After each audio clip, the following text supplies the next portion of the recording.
Hola, muy buenas tardes a todos y bienvenidos a un nuevo programa del canal de Vicente Fuentes y de la web ufopolis.com. Hoy vamos a hablar sobre el suceso de Aveley.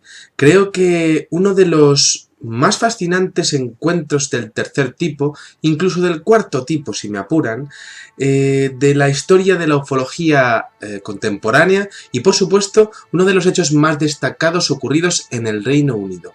El suceso de Aveley fue la primera abducción británica en el que se recurrió a la hipnosis regresiva para tratar de recuperar los recuerdos prohibidos o, vamos, perdidos de una familia que se encontró con lo imposible, lo desconocido y que de hecho vivió una experiencia totalmente fuera de este mundo.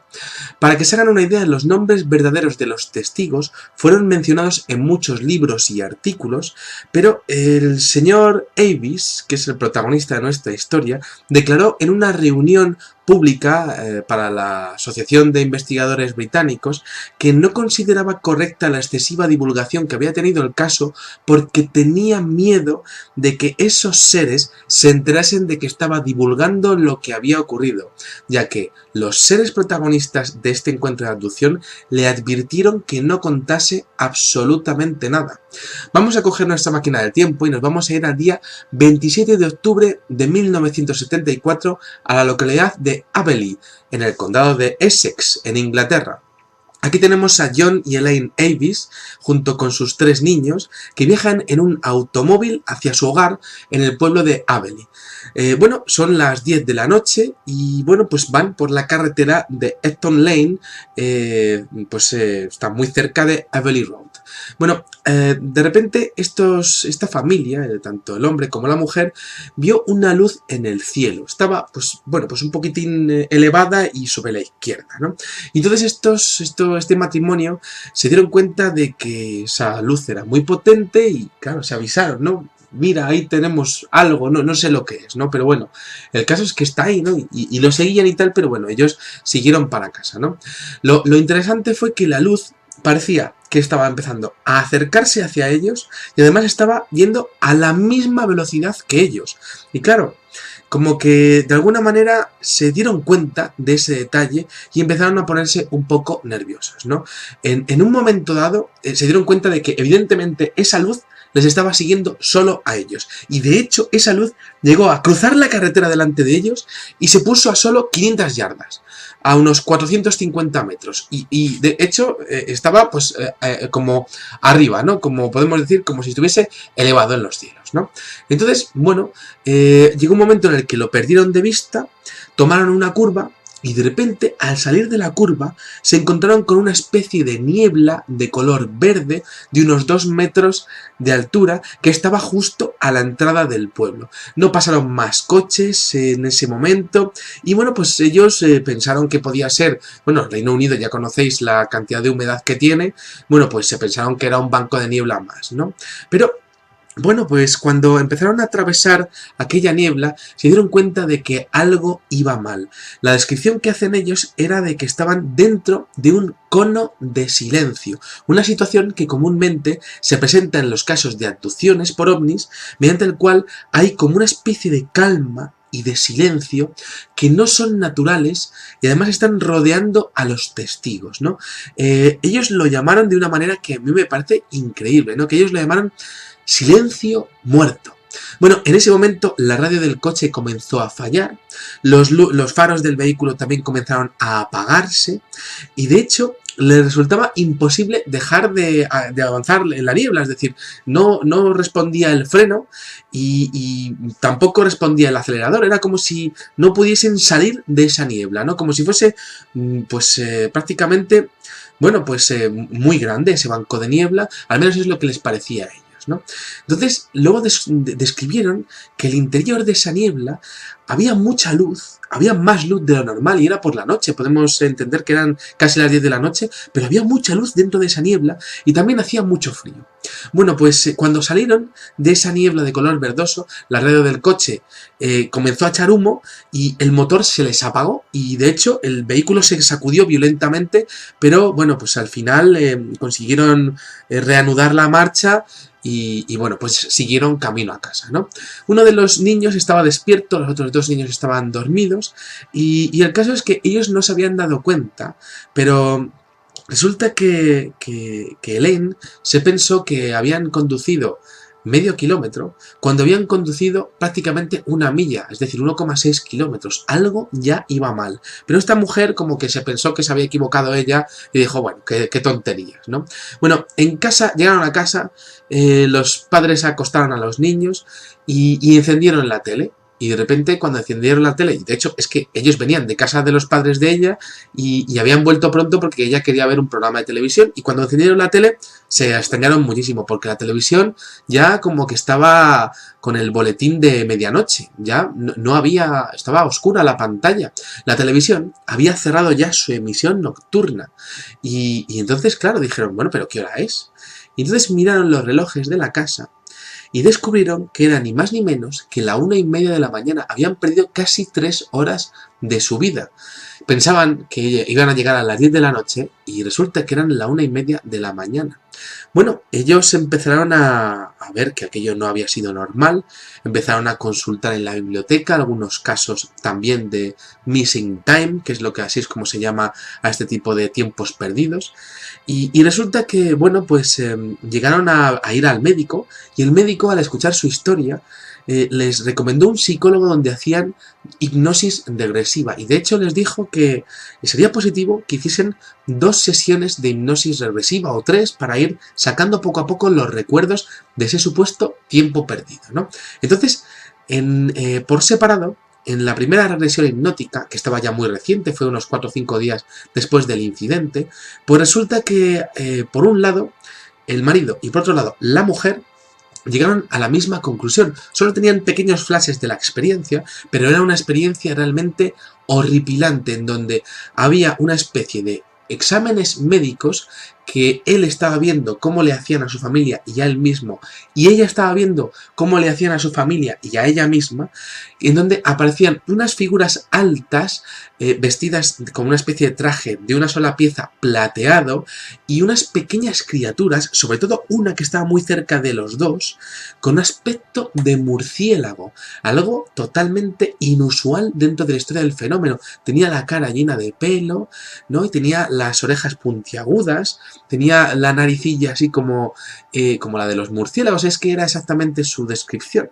Bueno, aparentemente, tras la experiencia de una especie de operación o de algún tipo de, bueno, de exámenes médicos, a John, en esa primera regresión hipnótica, este hombre se acuerda que se le mostró la unidad de potencia del ovni y además observó algunos vídeos del planeta de origen de los alienígenas. Algo bastante interesante que él no supo muy bien explicar, pero que lo había visto, ¿no?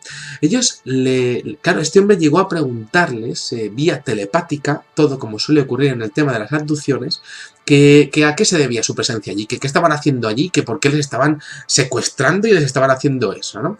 Y entonces estos seres, que eran realmente los altos, que van vestidos de gris, porque como que ellos decían que los murciélagos pequeños, bípedos, eran como asistentes, y los que estaban mandando allí realmente eran las figuras altas, que por cierto no podían ver su rostro, porque estaban como con capuchas, ¿no? Y bueno, pues esos eran los que estaban realmente comunicándose con ellos vía telepatía, ¿no? Entonces les dijeron, tanto al hombre como a la mujer, que el deseo suyo era realizar experimentos genéticos. Y esto, claro, coincidía con muchos casos norteamericanos de abducción. Bueno, claro, a partir de ese momento, bueno, pues ellos se quedaron muy impresionados de su vivencia, pero su vida cambió de raíz. De repente, John, el marido, se interesó profundamente por la protección ecológica del planeta y además se despertó en él una vocación artística espectacular. En una reunión pública con otros investigadores negó que esos cambios viniesen a raíz del encuentro, pero su mujer dijo que que sí, ¿no? Que sí que su vida había cambiado a raíz de eso, ¿no? Por otro lado, John, el marido, llegó a dejar su trabajo porque sufrió una crisis nerviosa. John, Elaine y los niños dejaron de comer carne, el matrimonio dejó de beber alcohol, John dejó de fumar, siendo él un fumador compulsivo, y de hecho en su casa hubo unas cosas muy raras, ¿no? Porque los días posteriores al incidente y también a la agresión hipnótica, pues resulta que se dieron cuenta de que en la casa todos los días desaparecían objetos, todos los días. Se oían sonidos de alta frecuencia después de la medianoche, se oían sonidos en el cuarto de estar y en los dormitorios, tenían como una especie de situación de pensar que había presencias en su habitación. Por ejemplo, el teléfono sonaba a medianoche y había ruidos, y además no sonaba con el ruido y el timbre normal, sino que tenía timbres diferentes, tenía un comportamiento anómalo el teléfono, e incluso en una ocasión uno de los niños llegó a experimentar una especie de vivencia de visitante de dormitorio, en donde había un ser a los pies de su cama que iba vestido con muchos colores. Él decía como que iba vestido como de payaso, esa fue la descripción del niño, ¿no? Podemos imaginarnos que era como una especie de traje, pues plateado quizá y de muchos colores, ¿no? Bueno, justo antes y después del incidente, el marido John también aseguró haber tenido dos encuentros del segundo tipo, es decir, como una especie de visión de dos objetos voladores no identificados, uno antes y otro después, el mismo tipo de objetos voladores no identificados que eran pues una especie de objeto alargado con forma de cigarro puro y metálico. Bueno, la experiencia fue poco a poco saliendo. John tuvo sueños extraños en donde puedo recordar algunos detalles donde él decía que veía claramente la escena en donde él estaba pues en la camilla metálica junto con esa criatura que no paraba de ocuparse de todo lo que era la infraestructura, quizá de tocarle o de ponerle sondas o de ponerle cosas así, ¿no? Era esa extraña criatura con forma de murciélago tan pequeña, ¿no? Y mientras tanto, Elaine pudo recordar que ella había estado sobre una mesa de operaciones con una persona igualmente de baja estatura y con una bata blanca de pie junto a ella. Es decir, estaban recordando en sus sueños, estaban teniendo como una especie de sueños compartidos, para que se hagan ustedes a la idea, ¿no? Luego, Elaine recordó que ella misma, John y uno de los niños habían estado efectivamente en ese objeto volador no identificado y se empezó a fijar en las paredes, ¿no? Que era una habitación grande con las paredes redondeadas y muy oscuro todo, ¿no? Bueno, se dio cuenta también de algunos detalles, ¿no? Recordó que las camillas en donde estaban eran metálicas y frías y que, bueno, pues había uno de los seres que estaban delante de ellos, los altos, que estaba tocando una especie de maquinaria que no supieron identificar ninguno de los dos. Más tarde, John, en la siguiente, pues en la siguiente sesión de hipnosis, recordó con todo lujo de detalles cómo era el ser con forma de murciélago, ¿no? Dio detalles perfectamente definidos de cómo era su cara, de que estaba como apuntando cosas en algo parecido a lo que podríamos denominar como una tableta a día de hoy. Decía que era horrible, que le impactaba mucho el tamaño pequeño que tenía, ¿no? Y bueno, pues otra cosa interesante es que ellos en todo momento de la experiencia estuvieron muy preocupados por sus hijos.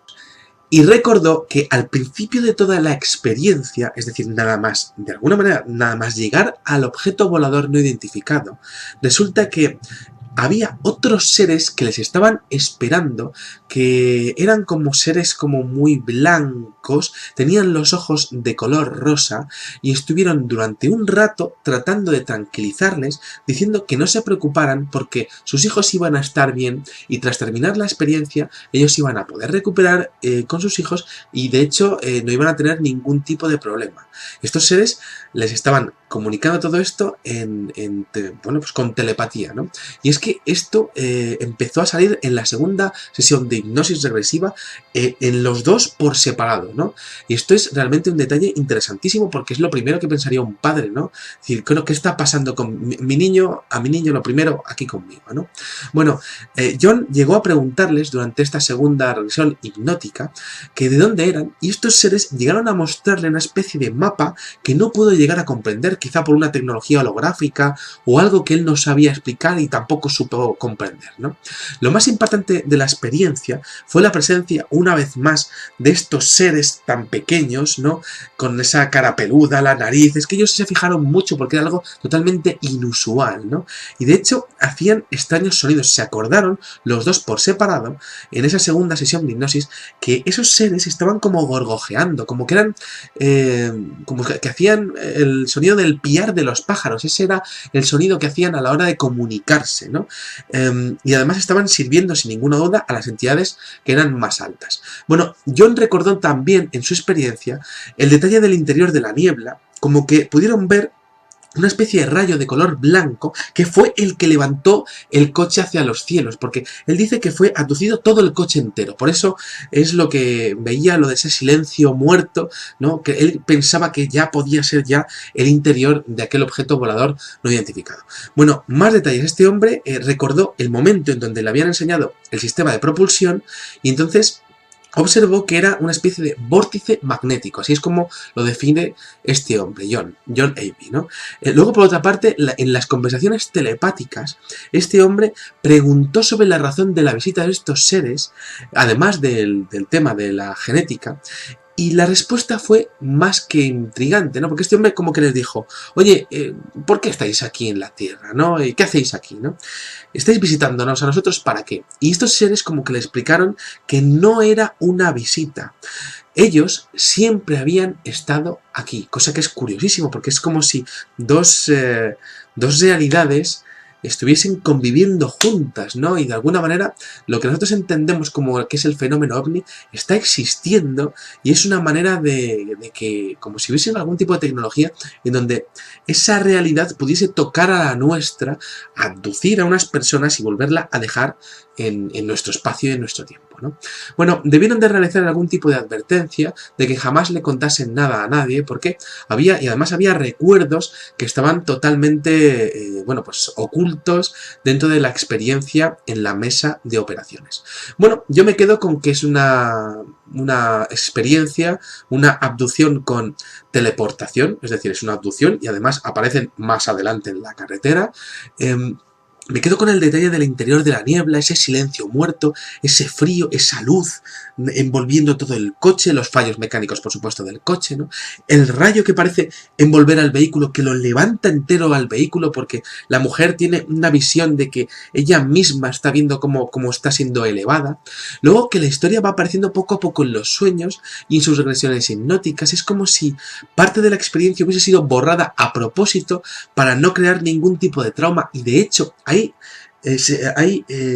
una especie de silencios dentro de esa historia, ¿no? Hay una especie de recuerdos que se han borrado completamente para no traumatizar, ¿no? Yo siempre he pensado que qué tan traumático tiene que ser algo como para querer borrarlo, ¿no? Preocupándote también por tus víctimas de abducción, ¿no? Por tus secuestrados, pero ¿qué harán para tener que borrar la memoria a tanta gente, ¿no? Luego, los primeros seres que se encargan de tranquilizarlos, ¿no? Y una reacción muy humana, mis hijos lo primero, ¿no? Y que eso es algo muy humano y muy entendible, podemos entender la empatía que podríamos sentir todos con ese matrimonio, ¿no? Y el hecho de que haya unos seres que estén directamente, que su trabajo sea directamente tranquilizar a esos padres, ¿no? Y decirles que ellos tranquilos, que tal, y que no pasa nada, ¿no? Como así ocurrió después, ¿no? Luego que parece que en la experiencia solo hay uno de los críos, porque los otros dos no parece que aparezcan en ningún momento en la experiencia. Y luego están los seres grandes con traje gris, que son los que pues prácticamente creo que están mandando allí, ¿no? Que no les ven la cara, que son encapuchados, una escena curiosísima. Y luego están esos pequeños murciélagos que están allí, que son como asistentes de enfermería, que realmente me parece algo de una película de terror o de ciencia ficción. Bueno, está el detalle de la conversación de que no era una visita, que ellos siempre habían estado aquí. Y luego yo siempre me lo pregunto, ¿no? ¿Qué tipo de operaciones genéticas estaban llevando a cabo, ¿no? Y por qué a ese matrimonio? ¿Por qué no a mí, ¿no? Y a ese matrimonio, ¿sí? Eso significa que tiene que haber algún tipo de seguimiento. Yo lo he comentado siempre, ¿no? Si estás seleccionando a un sujeto, es porque te interesa ese sujeto, no otro, ese. Tiene que ser ese y su familia, ¿no? Y eso significa que tiene que haber un estudio previo. ¿Y cómo se puede hacer un estudio previo de 7.000 millones de personas? Bueno, me parece algo, un enigma, ¿no? Luego, ¿por qué secuestrarlos en la carretera? ¿Por qué esos secuestros en la carretera? Quizá porque son zonas aisladas en donde puedes quizá hacer una campana espaciotemporal, ¿no? Y no se entera nadie. Luego, los sonidos de la casa posteriores a la abducción, la aparición del visitante de dormitorio vestido de payaso en la alcoba de uno de los niños, las desapariciones extrañas de los objetos en la casa, cosa que a lo mejor les puede pasar a ustedes y eso es una cosa bastante normal, ¿no? Decir, ¿dónde he dejado mis cosas, no? O soy un desastre o ya no sé dónde he dejado mis llaves y tal, ¿no? Pero es que a esta familia le estaba pasando que desaparecía todos los días varias cosas y cambiaban de sitio además, ¿no? Y se dieron cuenta, ¿no? Eso es muy, muy curioso, ¿no? Luego, la querencia por el anonimato de toda esta familia, porque vio que el caso despertó la curiosidad de algunos investigadores oficiales de la policía. De hecho, hay casos y de hecho ahí en los informes desclasificados hace años por el gobierno británico aparecen los croquis que se hicieron de este caso, que son realmente increíbles y que ya han visto en alguna de las fotografías de este videoprograma. Y bueno, pues yo creo que es una historia increíble con una de las descripciones más curiosas de la historia, ¿no? Yo creo que la aparición de hasta 3 tipos de seres diferentes, ¿no? Cada uno con su función, podemos decir unos tranquilizando a los padres, otros asistiendo a los jefes y los jefes de alguna manera comunicándose telepáticamente, pues produciendo una especie de cambio en sus vidas, realizando experimentos genéticos desconocidos y además hablando de, bueno, pues de su origen y de alguna manera pues comentándoles pues lo que ellos consideraron, ¿no? Que era pues darle la información de que ellos pues habían estado aquí durante toda la vida, ¿no? Durante toda la existencia, que no era una visita. Cosa que me parece realmente fascinante y que creo que abre muchos interrogantes dentro del fenómeno OVNI, ¿no? Porque si ellos han estado siempre aquí, bueno, entonces, nosotros ¿qué papel jugamos en la historia de la Tierra? Bueno, pues con esa última pregunta voy a terminar este videoprograma, que por cierto me ha encantado hacerlo, yo disfruto muchísimo con estos casos y espero que a ustedes también les guste todo esto. Nada más, espero que hayan disfrutado de este videoprograma y les espero en el siguiente. Muchas gracias y salud y suerte. Adiós.